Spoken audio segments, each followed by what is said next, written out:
Fala aí, meus amigos, tudo bem? Bem-vindos de volta.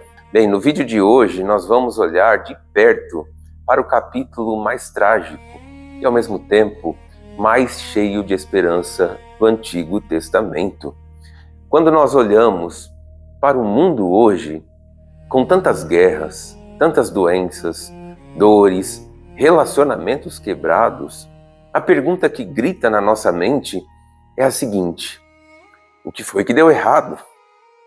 Se Deus criou tudo perfeito, de onde veio essa bagunça? De onde veio essa fratura?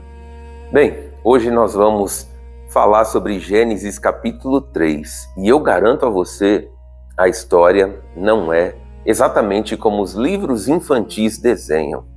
Vamos descobrir juntos a tática sorrateira da serpente, a verdade desconfortável sobre o papel de Adão nesse episódio e como Deus, no momento do seu juízo mais duro, proferiu a primeira promessa de resgate da história humana. Para entendermos Gênesis 3, nós precisamos dar um passo atrás para o capítulo 2. O fato confirmado no texto bíblico é que Deus colocou o homem no jardim com uma liberdade imensa e uma única proibição. Deus disse: de toda a árvore do jardim comerás livremente, mas da árvore do conhecimento do bem e do mal não comerás. Muitas pessoas perguntam: por que Deus colocou aquela árvore lá? Isso aqui não é uma armadilha divina? Bem, na teologia cristã, especialmente na tradição wesleyana, nós entendemos que o amor requer escolha. Se nós fomos criados para amar a Deus, nós devemos então ter a capacidade de escolher obedecê-lo. Sem a possibilidade de desobedecer, a obediência seria apenas uma programação. Portanto, aquela árvore representava o direito de Deus de definir o que é o bem e o que é o mal. Mas então o cenário muda. Entra em cena a serpente. O texto de Gênesis a descreve como o mais sagaz e astuto de todos os animais selváticos. Mais tarde, a Bíblia vai identificar essa força como o próprio Satanás. E a tática dela é uma verdadeira aula de psicologia da tentação. A primeira coisa que a serpente faz não é atacar Deus de frente. Ela planta a dúvida. Ela pergunta a Eva: é assim que Deus disse? Não comereis de toda a árvore do jardim? Minha gente, veja a maldade aqui. Deus havia dito: coma livremente de todas as árvores, menos de uma. Só que a serpente inverte a lógica e sugere que Deus é restritivo, sufocante, mesquinho, mão de vaca. Em seguida, nós lemos que Eva tenta responder e corrigir a serpente, mas muitos estudiosos notam que Eva acrescenta algo que Deus não havia dito. Ela diz: do fruto da árvore que está no meio do jardim, disse Deus, não comereis e nem nele tocareis. E Deus nunca falou sobre não tocar.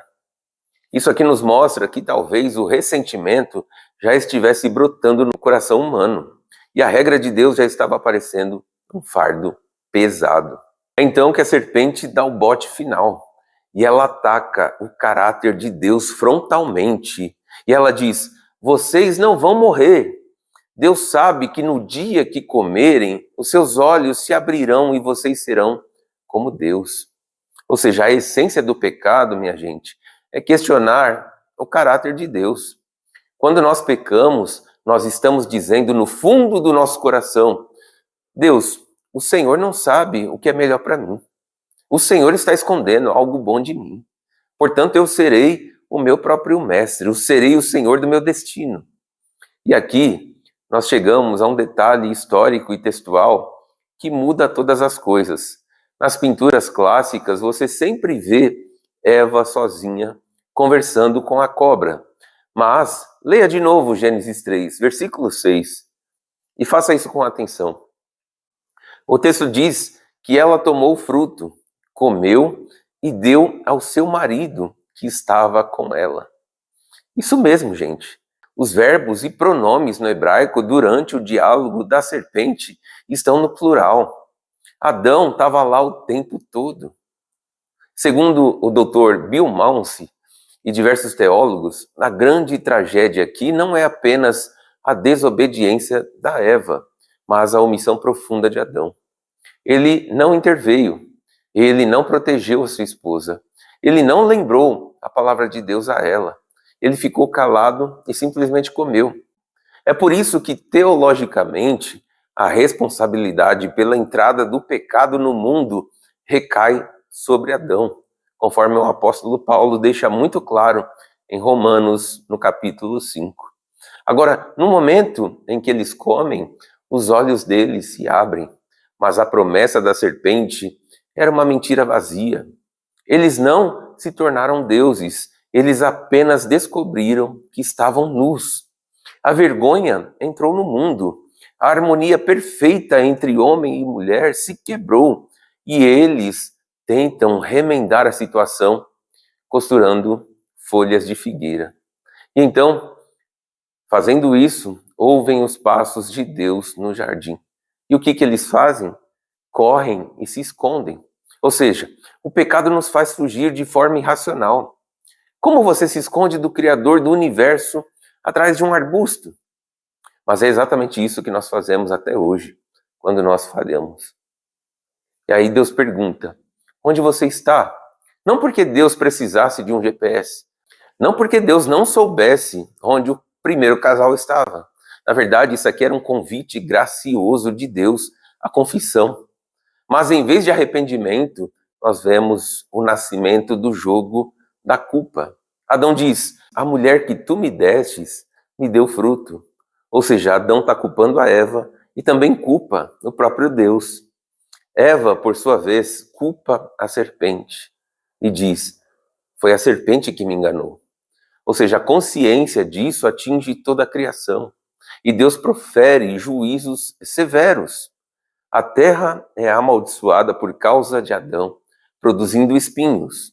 O trabalho se torna difícil e penoso. Para a mulher, o julgamento recai sobre as esferas mais íntimas da sua vida. A maternidade, que viria com dores físicas e emocionais. E também o casamento. Deus diz a Eva, o teu desejo será para o teu marido, e ele te dominará. Agora aqui tem uma hipótese ou divergência muito importante, né?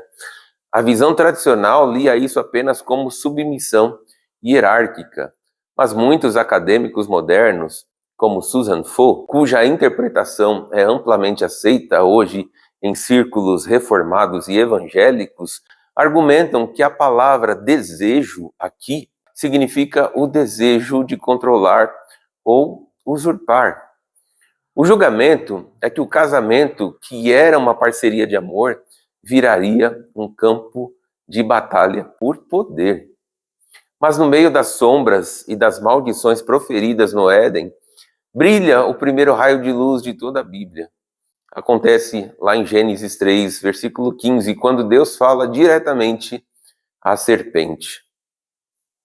Nós chamamos isso aqui de versículo do proto-evangelho, ou seja, o primeiro evangelho. Deus diz o seguinte, eu colocarei inimizade entre ti e a mulher, entre a tua descendência e o seu descendente. E este aqui ferirá a tua cabeça e você lhe ferirás o calcanhar. Essa aqui é a primeira profecia messiânica. O texto fala de um descendente singular, nascido de mulher. A serpente iria ferir o calcanhar dele. E a cruz foi exatamente isso. Um ferimento terrível, mortal, porém não definitivo, porque ele ressuscitou.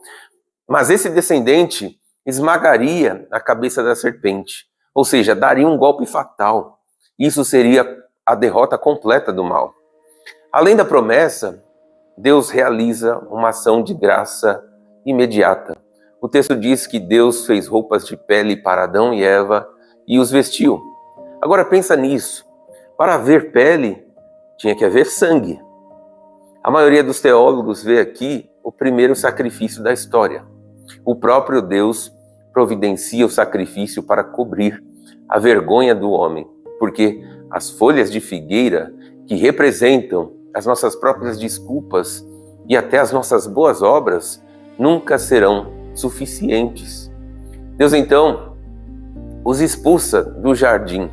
Isso pode parecer duro, mas até nisso há misericórdia, porque se eles comessem da árvore da vida em estado de pecado, viveriam eternamente caídos, imortais em sua própria corrupção. Seria como os demônios. Ou seja, a morte física então, agora seria um limite para o pecado e a passagem para uma futura restauração. Assim, minha gente, Gênesis 3 não é apenas um registro de um passado distante. Gênesis 3 é o espelho do nosso coração hoje. Todos os dias, a serpente sussurra a mesma mentira aos nossos ouvidos. Deus não é tão bom assim. Se você seguir as regras de Deus sobre a sua pureza, sobre as suas finanças, sobre os seus relacionamentos, você vai perder o melhor da vida. E muitas vezes nós, assim como Adão e Eva, estendemos a mão para agarrar o controle da nossa própria história. E quando a vergonha vem, nós costuramos as nossas folhas de figueira. Nós tentamos nos justificar. Nós culpamos o nosso cônjuge, culpamos a cultura, o nosso passado e até o próprio Deus. Mas a grande mensagem deste texto é que Deus é simultaneamente o justo juiz e o Redentor gracioso. E Ele não nos deixou para morrermos atrás dos arbustos da nossa culpa. Aquele primeiro sacrifício no Éden, onde um animal inocente morreu para cobrir o pecado de Adão e Eva, apontava diretamente para uma colina chamada Calvário. Lá, o descendente da mulher, Jesus Cristo, foi ferido no calcanhar, derramando o seu sangue para nos cobrir. Não mais com peles de animais, mas com a sua própria justiça. Ele esmagou a cabeça da serpente para que nós pudéssemos um dia voltar para casa, voltar para o jardim, voltar para a presença do Pai, onde não haverá mais lágrimas, nem dor, nem pecado. Até esse dia chegar, nós não precisamos mais nos esconder. Nós podemos confessar a nossa nudez espiritual, porque em Cristo estamos completamente perdoados e vestidos. Assim, meus queridos, se essa reflexão histórica, bíblica, abriu a sua mente hoje, não deixe de se inscrever aqui no nosso canal, deixar o seu like e compartilhar com aquele amigo que ama estudar as Escrituras. E eu quero saber a sua opinião. Responda aqui nos comentários. Comente folhas de figueira se você já se pegou tentando esconder os seus erros de Deus. Ou me diga, qual é a maior mentira da serpente que a nossa cultura atual tenta nos vender como se fosse verdade?